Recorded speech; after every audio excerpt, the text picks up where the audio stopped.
Sa ngalan ng Ama, ng Anak, at ng Espiritu Santo. Amen.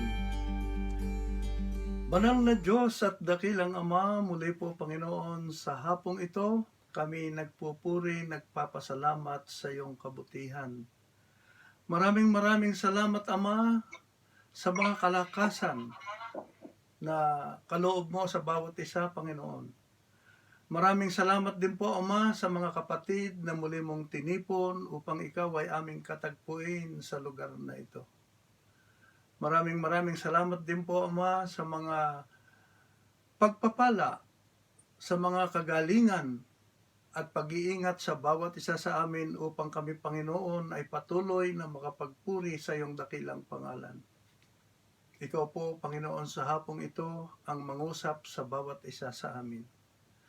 Pagpalain mo po, Ama, ang mabuting balita na aming pagsasaluhan upang ito, Panginoon, ay magsilbing daluyan ng kalakasan, daluyan ng pagpapala, Panginoon, daluyan ng kagalingan sa lahat ng uri ng karamdaman.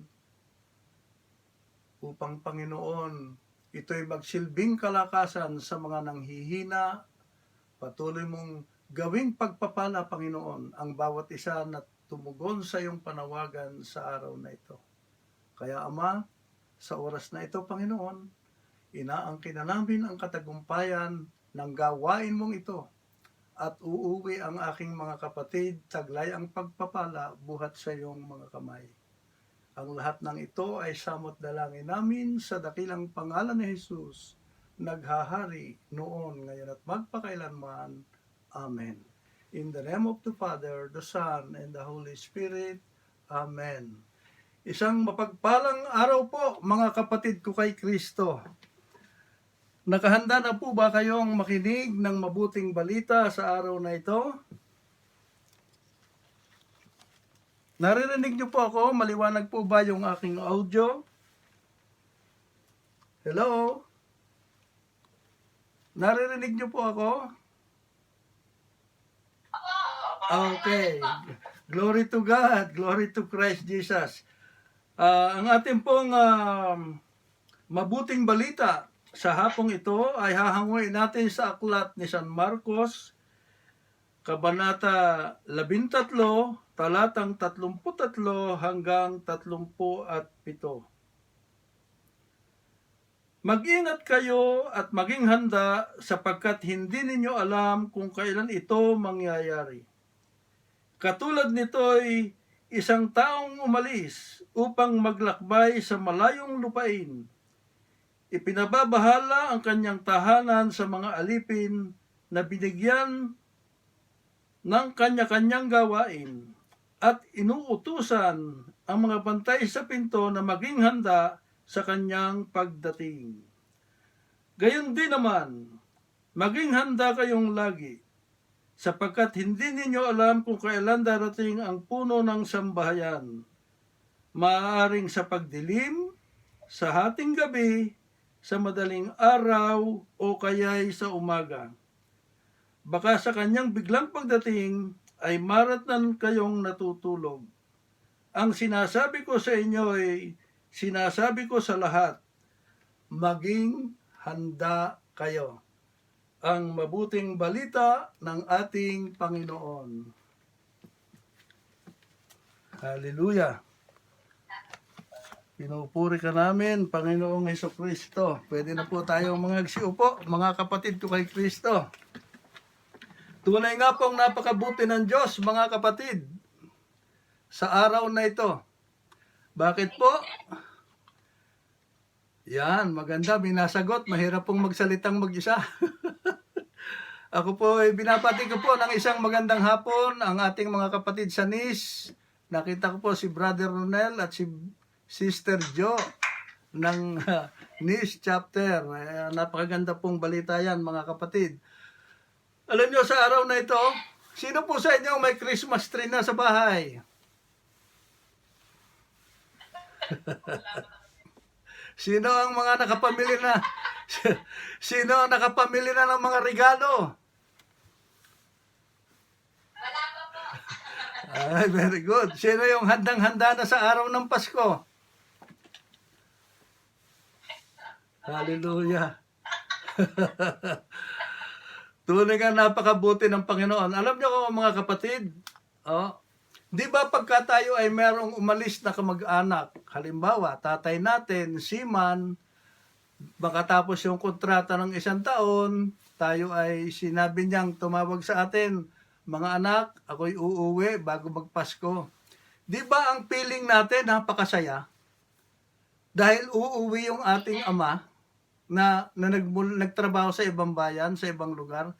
Di ba ang kaligayahan natin ay hindi kayang hindi natin maipaliwanag, di ba?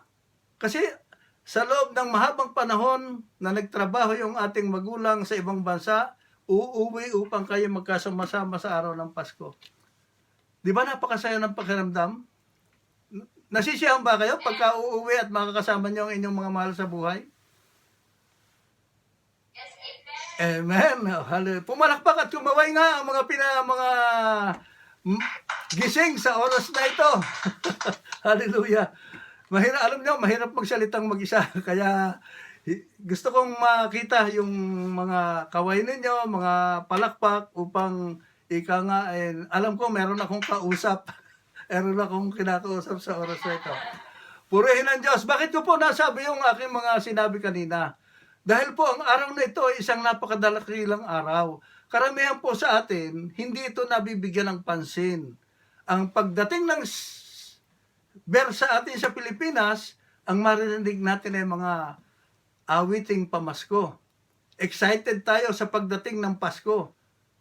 Ngayon, yan ang ating pag-uusapan sa hapong ito. Dapat, ngayon pong araw na ito, tayo ay magsaya, magdiwang. Bakit? Sapagkat ang araw pong ito ay simula na kung saan ay makakasama natin ang ating Panginoon. Dahil ngayon po ay unang linggo ng Adbyento. Nakuha niyo po, ngayon pong araw na ito ay unang araw ng Adbyento. At yung po sa salitang Latin, Adventus. Oh, anong ibig sabihin sa English noon? Coming, darating. Ang Advent po ay pagdating ng ating Panginoong Hesukristo. Kaya po makikita ninyo sa ating simbahan, ay sa Per Sunday po, meron tayong tinatawag na, meron tayong 4 na kandila na sinisindihan dyan. Yan po, ang una pong kandila ay tinatawag na Prophecy Candle, no? At ang pangalawa po ay Bethlehem Candle, ang pangatlo ay Shepherd's Candle, at ang pang-apat po ay tinatawag nating Angel's Candle. At ang panglima, ayun ang ating Panginoong Hesukristo, ang Christ Candle sa kanyang pagsilang sa December 25. Amen po ba? Hindi ko na i-discuss sa inyo at napakahaba. At mauubos ang oras natin, hindi naman ito So, ako po ay mag-a-adjust, Ang Adbyento po ay isang panahon ng pananabik. Tayong lahat ay nananabik para sa pagdating ni Kristo. Kayo po ba ay nananabik sa pagdating ni Kristo? Yes, Amen. Nakikisa tayo sa paghihintay at paghahanda para sa pagsilang ni Kristo. Tayo rin po ay naghahanda para sa kanyang pagbabalik sa wakas ng panahon. May halong penitensya at kagalakan ang ating paghihintay at paghahanda tuwing panahon ng Adbyento. Ipinaghahandaan natin ang pagsilang ni Kristo sa sabsaban sa Bethlehem at ang kanyang muling pagbabalik bilang hukom sa wakas ng panahon. Amen po ba? Sa ating pong ebanghelyo, ipinapahayag ni Jesus na malapit na ang araw ng kaligtasan. Amen po ba? Subalit walang nakababatid sa araw na iyon. Walang nakakaalam kung kailan darating ang araw na iyon. Mabuti pa nga yung pag ang magulang natin nagsabing uuwi, sa linggo darating ako uuwi, tayo tuwang-tuwa na. Pero ito, ang sinasabi rito ay maging handa tayo. Hindi natin alam na kung kailan at anong oras, gabi ba, umaga o tanghali, ang pagdating ng ating Panginoon. Ibig sabihin, walang nakatitiyak kung kailan muling darating si Jesus. Amen po ba? Kaya tayo po ay binabalaan ng Panginoong Jesus, katulad ng mga alagad, na maging handa. Darating ang araw na yon, sa araw na hindi inaasahan ng karamihan. Amen po ba? Dahil malapit nang dumating si Jesus, subalit ang problema, walang nakababatid kung kailan ang oras at araw ng kanyang pagdating. Amen po ba? Para po mapaghanda natin, ang pagdating ng Panginoon, kinakailangan nating tayo ay maging mapagmasid, manalangin, at isaayos ang ating pamumuhay. So, paano natin maihahanda ang ating sarili para sa pagdating ni Kristo? Amen po ba? Napakahalaga po na huwag natin pag-ukulan kaagad, concentrated tayo doon sa araw ng Pasko, pagsilang na Jesus. Paglaanan po natin ay yung ating sarili sa oras na ito, mga kapatid, na nakahanda ba tayo sa pagdating ng ating Panginoon? Yun ang ating dapat nating paghandaan, yung ating sarili. Kung tayo ba ay nakahanda na upang salubungin ang ating Panginoon. At dahil po diyan, meron po tayong 3 bahagi na maaari nating gawin. Ang una po ay pananalangin. Ang pangalawa po ay ang pagsisisi. At ang pangatlo ay ang pagtanggap. Amen po ba? At yan pong 3 yan, ang aking bibigyang bahagi sa inyo sa araw na ito. Yung pong panalangin, kinakailangan ay may kasamang pasasalamat. Amen po ba? Sinasabi po sa atin sa Pilipos 4:6-7, huwag kayong mabalisa tungkol sa anumang bagay. Sa halip ay hinginin ninyo sa Diyos ang lahat ng inyong kailangan sa pamamagitan ng panalangin may pasasalamat. Amen po ba? Amen. Glory to God. At maging ang ating pong Santo Papa, nagsabi po siya, when we pray, God open our eyes. Renew and changes our heart. Heal our wounds and grant us the grace we need. Narinig niyo po yun? Ultimong ating ang Papa natin ay nagsasabi sa atin na napakahalaga ang manalangin. Sapagkat sa panalangin daw, sabi ng Santo Papa, ay binubuksan ang ating mga mata. Binabago at binibigyan ng pagbabago ang ating puso upang ito ay mahil ang ating mga problema, ang ating mga karamdaman, ang lahat ng bagay, at ito ring pananalangin ay siyang nagiging daan upang matanggap natin ang grasya mula sa ating Diyos. Amen po ba? Amen. Okay. So sa ating pong pag-aaral, ang pinakamalapit na modelo ng panalangin sa Biblia ay ang panalangin na itinuro ng Panginoong Jesus sa kanyang mga alagad. At yan po ay matatagpuan natin sa Mateo 6:9-13. Yan po yung pagtuturo ng Panginoon at yan po na may alam nating lahat. Yung Our Father who art in heaven. Di po ba? Hindi ko na bibigkasing lahat sapagkat yan naman ay alam ng karamihan. So, ito ay isa lamang halimbawa sa mga bagay na dapat nakalakip ng isang panalangin gaya ng pagpupuri, pagtitiwala sa Diyos, kahilingan, panalangin para sa iba. Yung po nasa marito, panalangin sa iba. Kayo po ba nananalangin sa iba o sa sarili nyo lang? Amen. Napakahalaga raw po yung pananalangin natin para sa iba. Pagpapahayag ng kasalanan at pagpapasakop. Lahat po ba na naandito sa gawain ng Panginoon ay inaamin na siya ay makasalanan? Amen. Ang lahat po ba ay nagpapasakop sa mga namamahala at sa kalooban ng Diyos? Amen. Glory to God. So, dapat po tayong manalangin para sa mga bagay na binanggit sa panalangin ng ating Panginoon. Napakahalaga po ng panalangin na yon. Nagamit ang yan sa ating pananalangin, huwag natin kalilimutan yan. Namnamin natin kung ano yung panalangin na itinuro sa atin ng ating Panginoon, mga kapatid. Dahil yan po ang tamang paraan ng pananalangin at pagpapahayag ng ating puso sa Diyos. Amen po ba? Ang nais ng Diyos ay isang totoo at personal na pakikipag-ugnayan sa Kanya, anak, ang ating Panginoong Hesukristo. Amen po ba? So, kaya po ang kahalagahan ng pananalangin na mayroong kasamang pasasalamat. Amen po ba?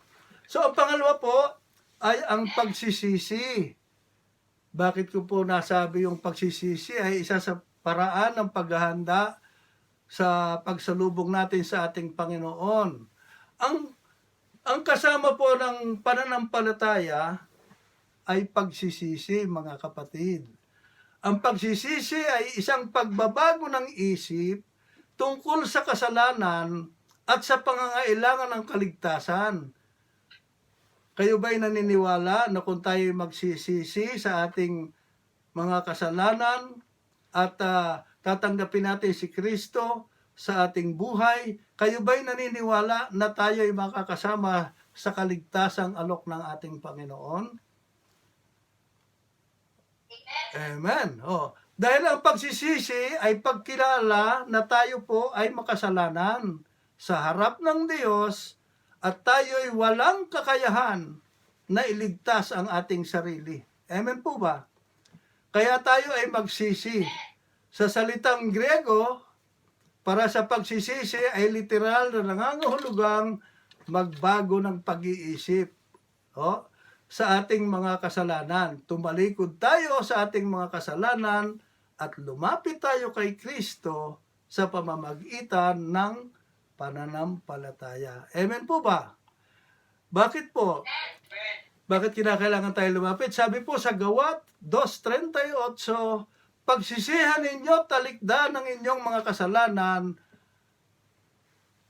at magpabautismo kayo sa pangalan ni Hesukristo upang kayo'y patawarin at ipagkaloob sa inyo ang Espiritu na Santo. So ayun po mga kapatid, kung gusto nating maramdaman ang banal na Espiritu sa ating buhay, sa ating araw-araw na mga gawain, ang kinakailangan pala ay talagang pagsisihan natin. Ang susi ay pagsisihan natin at talikdan ang ating mga nakagawiang kasalanan at tanggapin natin si Kristo bilang ating Panginoon at tagapagligtas upang tayo ay pagharian ng banal na Espiritu. Amen po ba?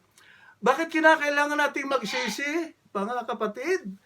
Dahil nasasaad po sa Roma 3:23, ang lahat ay nagkasala at walang sino mang karapat-dapat sa paningin ng Diyos. Amen po ba? Aminin natin, huwag natin sasabihin na tayo ay walang kasalanan.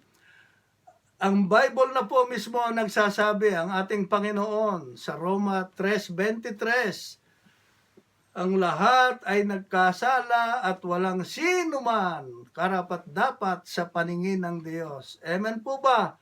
At yung ating pong bubuksan pa sa Roma 6:23, sapagkat kamatayan ang kabayaran ng kasalanan, ngunit ang kaloob ng Diyos ay buhay na walang hanggan sa pamamagitan ni Kristo Jesus na ating Panginoon. Amen po ba? So yan po ang dahilan kung bakit tayo ay dapat magsisi para tayo maging handa sa pagdating ng ating Panginoon. At ang pangatlo po ay ang pagtanggap. Pagtanggap at paniniwala. Bakit po? Ang pagtanggap kay Kristo bilang tagapagligtas ay nangangahulugan ng pagsampalataya at pagtitiwala sa Kanya at sa Kanyang mga ginagawa. Walang sino mang maliligtas dahil sa pananampalataya ng iba. Tandaan nyo po, ang kaligtasan natin ay individual. Hindi po yan pwedeng manggaling doon sa dahil ikay pinapanalangin ng iba ay ikay maliligtas na. Hindi po. Ang kaligtasan ay individual at yan po ay tayo ang gagawa kung paano tayo magkaroon ng tamang relasyon sa ating Panginoon. Amen po ba? Amen. Halo. Ang tanging paraan para maligtas ay ang pagtanggap kay Hesukristo bilang ating Panginoon na tagapagligtas at ang paglalagak sa Kanya ng ating pagtitiwala, mga kapatid, na ang Kanyang kamatayan sa krus ang siyang kabayaran ng ating mga makasalanan at ang Kanyang pagkabuhay ang katiyakan na ikaw ay bibigyan niya ng buhay na walang hanggan. Amen po ba? Amen. Sinasabi ng Biblia na si Jesus ay Diyos at nagkatawang tao. Naniniwala ba kayo doon? Amen. Kung gayon, dumating na ang kaharian ng Diyos sa inyo sa araw na ito, mga kapatid. Ang Diyos ay naging tunay na tao, na parito ang Diyos sa mundo upang tayo ay turuan, ituwid, patawarin, pagalingin at higit sa lahat upang mamatay para sa ating mga kasalanan. Amen po ba? Yan po ang purpose ng Diyos. Kaya siya ay nagpunta rito. At mababasa po naman natin at hindi natin dapat pagdudahan ayon po sa aklat ni Juan, kabanatang 1, talatang 1, sa pasimula pa ay naroon na ang salita, kasama ng Diyos ang salita at ang salita ay Diyos. At mababasa rin po natin sa aklat ni San Juan, kabanatang 1, talatang 14, naging tao ang salita at siya'y nanirahan sa piling natin. Imagine nyo, nanirahan sa piling natin. Mahal tayo ng Diyos, mga kapatid. Kaya siya ay nagkatawang tao. At sa hapong ito, nababasa po naman natin yan at yan ay isa sa mga paborito kong verse, mga kapatid. Sa John 3:16 hanggang 17, gayon na lamang ang pag-ibig ng Diyos sa sanlibutan. Kaya ibinigay niya ang kanyang bugtong na anak upang ang sumampalataya sa kanya ay hindi mapahamak, kundi magkaroon ng buhay na walang hanggan. Panghawakan natin, kapatid, yan. Yan ang totoo at hindi natin dapat pagdudahan. Dahil sa simula pa, ang Diyos ay naririyan. Ang Diyos ay nandito sa atin. Ang Diyos ay nasa puso natin, mga kapatid. Kaya, sinugo ng Diyos ang kanyang anak, hindi upang tayo'y hatulan, maparusahan, kundi upang iligtas sa pamamagitan niya. Amen po ba? Ipinagkaloob ni Jesus ang kaligtasan sa sino man na nagsisisi at nananampalataya. Kaya kung guys natin maging handa, mga kapatid, sa pagdating at pagsalubong sa ating Panginoon, ito po yung sinasabi ng ating Panginoon. Sinasabi ni Jesus na sa wakas ng panahon, pagbubuklo rin ng anak ng tao ang lahat ng bansa, gaya ng pagbubuklod ng pastol sa mga tupa at sa mga kambing. Ang mga tupa ay naglalarawan sa mga taong naglagak ng pagtitiwala kay Jesus. At dahil dito ay tiyak na kaligtasan ang kanilang makakamtan. Amen po ba? Kayo po ba ay naglagak na ng sarili para sa ating Panginoon? Amen po ba? Dahil ang sabi po doon sa ating mga nababasa ng mga nakaraan, ang mga kambing naman ay naglalarawan doon sa mga taong tumanggi sa kaligtasan na ipinagkaloob ni Jesus. Kayo po ba ay kabilang doon sa mga tumatanggi kay Kristo? Amen.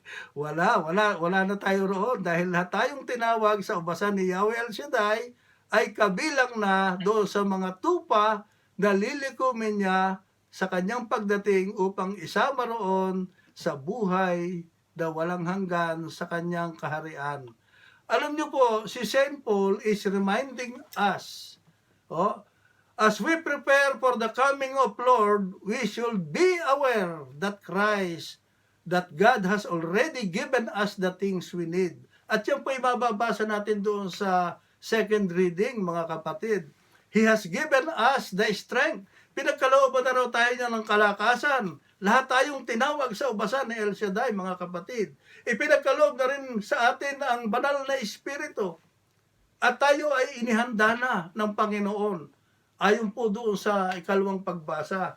And all the spiritual gifts, according to St. Paul, in order for us to establish that fellowship with our Lord Jesus Christ. Amen po ba?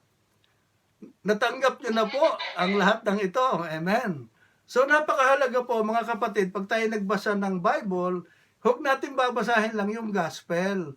Basahin din po natin yung mga first reading, second reading, yung salmo, sapagkat yun po ay pinagkaisa ng banal na Espiritu upang maunawaan natin ang kanyang mga salita, mga kapatid. So, mga kapatid, this is our challenge, ano? That is why, my brother and sister, as we begin this meaningful season of Advent, let us always be aware.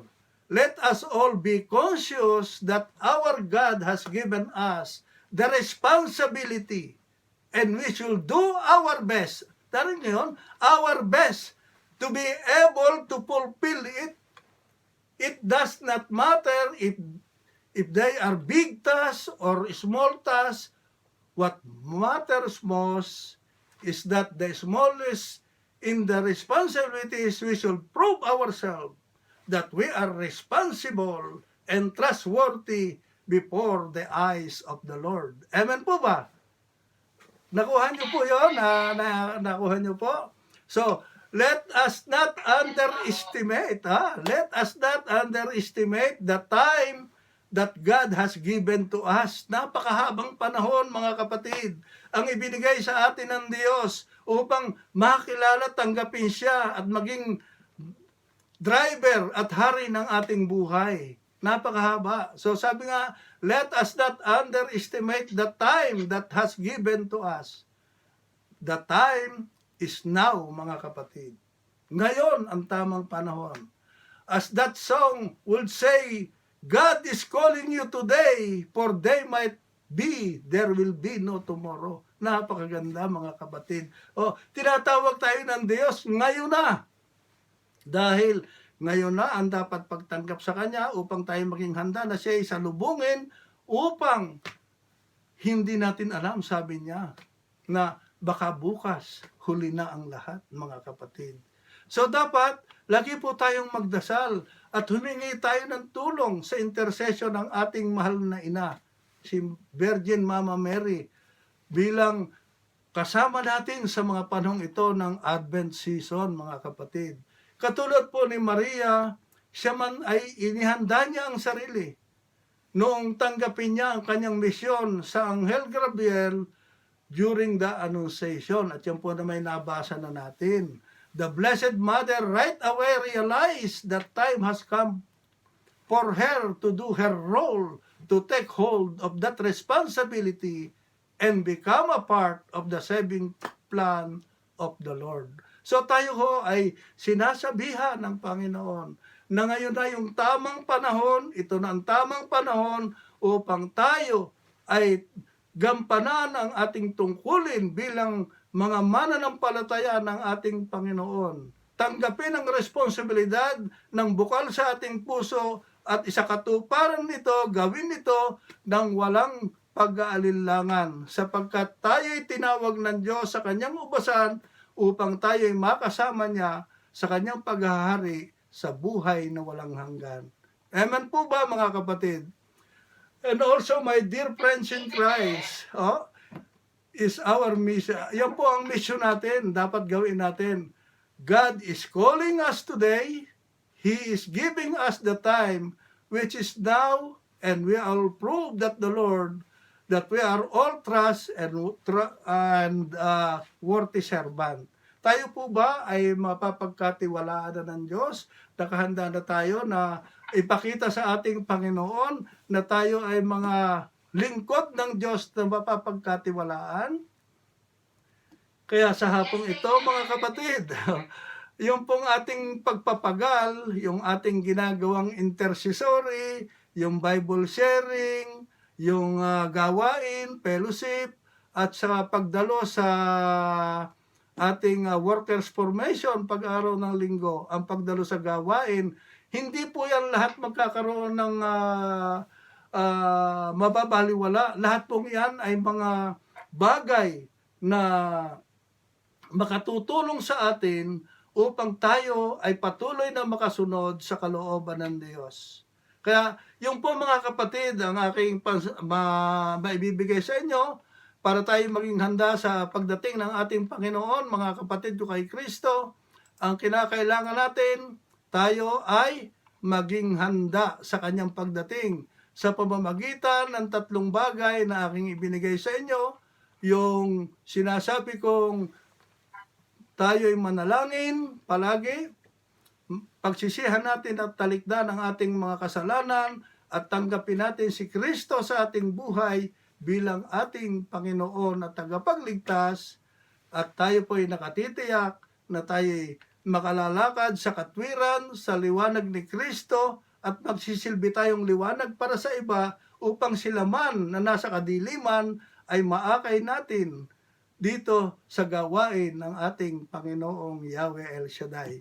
Yun lamang po, at isang magandang hapon sa ating lahat, mga kapatid ko kay Kristo. Glory to God, glory to Christ Jesus. Amen. In the name of the Father, the Son, and the Holy Spirit. Amen. Isang magandang hapon po sa ating lahat, mga kapatid ko kay Kristo. Maraming salamat po. Maraming po salamat. Yun. Sa ngalan ng Ama, ng Anak at ng Espiritu Santo. Amen. Banal na Diyos at dakilang Ama, maraming salamat po, Ama, sa iyong mga salita na aming napakinggan sa hapong ito. Tinuro mo sa amin kung paano kami maghahanda sa iyong pagdating, kung paano namin ihahanda ang aming mga sarili, Panginoon, sa iyong pagdating. Ang matutuhan namin ang pananalangin, Panginoon, ang pagdarasal sa iyo, at paghingi ng kapatawaran, pagsisisi sa aming mga kasalanan, at ikaw, Panginoon, ay matanggap namin sa aming puso, sa aming buhay, sa lahat ng oras at sandali, Panginoon. Ikaw po, Panginoon, ang siyang patuloy na manahan sa aming puso, sa aming isipan, sa aming buong pagkatao, Panginoon. At loobin mo po, Ama, na ang mga salita mo na nihasik mo sa amin sa hapong ito ay makita sa amin, maipamuhay namin, Panginoon, upang kami, Panginoon, ay patuloy na maging halimbawa para sa karamihan. Ang liwanag mo, Panginoon, ang siya maging gabay namin, Panginoon, upang marami pang kaluluwa ang aming maakay sa iyong kaharian. Loobin mo po, Ama, na anuman ang aming mga problema at suliranin sa buhay, sa hapong ito, Panginoon, kami naniniwala na ang lahat ng ito, Panginoon, ay iyo, Panginoong, binigyan na ng katugunan, kagalingan para sa mga karamdaman at kalutasan ng aming mga problema, Panginoon. At sa pagdating mo, Panginoon, kami handang-handa na, Panginoon. Handa kami upang ikaw, Panginoon, ay aming mayakap. Maraming salamat po, Ama, sa iyong pag-ibig at pagmamahal. Kaya patuloy mo po ang pagharian ng aming buhay. Ikaw ang patuloy na magmaneho nito upang kami, Panginoon, ay patuloy na makalakad sa iyong kabanalan. Patuloy pong ikaw ang makita sa aming katauhan, at loobin mo po, Ama, na sa pamamagitan ng iyong mga salita na aming narinig ay maging liwanag kami para sa iba upang maakay namin sila sa iyong kaharian. Ang lahat ng ito ay samot dalangin namin sa dakilang pangalan na Jesus, naghahari noon at ngayon at magpakailanman. Amen. To God be the glory. In the mighty name of Jesus we pray. Amen and amen. In the name of the Father, the Son, and the Holy Spirit. Amen. Isang magandang hapon po at salamat sa inyong lahat, mga kapatid ko, sa Nice, sa Monaco, at sa mga iba pang sulok ng daigdig na kasama namin sa hapong ito. Nawa ang pagpapala ng Diyos ay sumating lahat. Taglayin natin ang biyaya ng Diyos sa ating puso, matanim ang kanyang mga salita, at lumabas sa ating bibig na ito'y magsilbing pagpapala para sa iba. Yan lamang po, at isang magandang hapon sa ating lahat. Merry Christmas and Happy New Year to everyone. God bless us all. Amen. In the name of the Father, the Son, and the Holy Spirit. Amen.